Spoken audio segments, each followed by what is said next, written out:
ஜெயம் ரவி வந்து இன்டைரக்டா அவங்க விமர்சனம் பண்ணிருக்காங்க. வேற வேலை இருக்கு கேள்வி. புருஷ பொண்டாட்டிக்கு இடையில பிரச்சனைனா ஏதோ இவன் நடுவுல உட்காந்துட்டு நான் கண்ணால பார்த்து நான் பேசிட்டு இருக்கான். தயவு செஞ்சு உங்க வீட்லயே நீயும் ஒரு தாய்க்கு பிறந்தவன் தானே, உங்க வீட்டுல ஒரு மனைவி இருக்கா, உனக்கு தங்கச்சி அக்கா பொண்ணு எல்லாரும் இருப்பாங்க.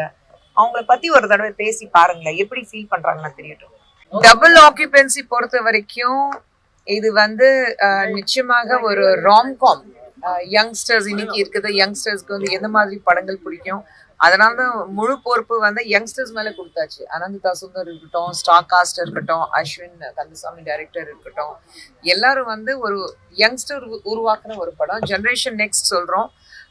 அவங்க பார்வையில சினிமா எப்படி இருக்கு, அதுதான் இந்த படம். மேடம் ஜென்சிக்கு பிடிக்கும் மேடம், நம்ம 60க்கு மேல இருக்கிறவங்களுக்குலாம் பிடிக்கும். நிச்சயமாக நான் அதான் சொன்னேன், ஜென்சிக்கு பிடிக்கும் போது உங்களுக்கும் நிச்சயமாக பிடிக்கும்.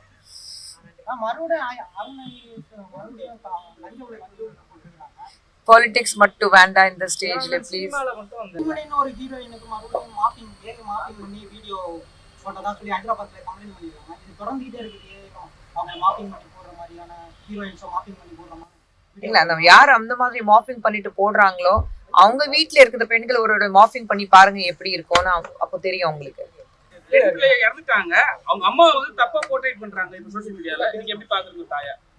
இன்னைக்கு இருக்கிற காலகட்டத்துல நம்ம வந்து சோசியல் மீடியா இருக்கட்டும், இல்ல நம்மளுடைய ஏஐ இருக்கட்டும், இல்ல அந்த சயின்ஸ் வந்து தவறான வகையில நம்ம யூஸ் பண்ணிட்டு இருக்கோம். எல்லாத்துக்கும் ஒரு நாணயத்துக்கு ரெண்டு பக்கம் இருக்கும்.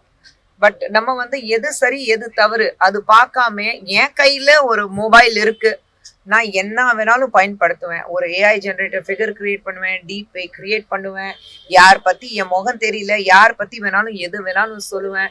டிவி முன்னாடி உட்காந்துட்டு 2000 ரூபாய் எனக்கு கிடைக்குது, அதனால்தான் நான் வாய்க்கு வந்தபடி பேசுவேன்.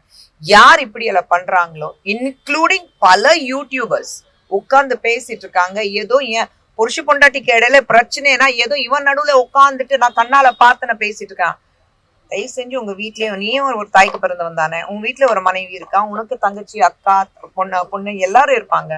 அவங்கள பத்தி ஒரு தடவை பேசி பாருங்களேன், எப்படி ஃபீல் பண்றாங்கன்னு தெரியட்டும்.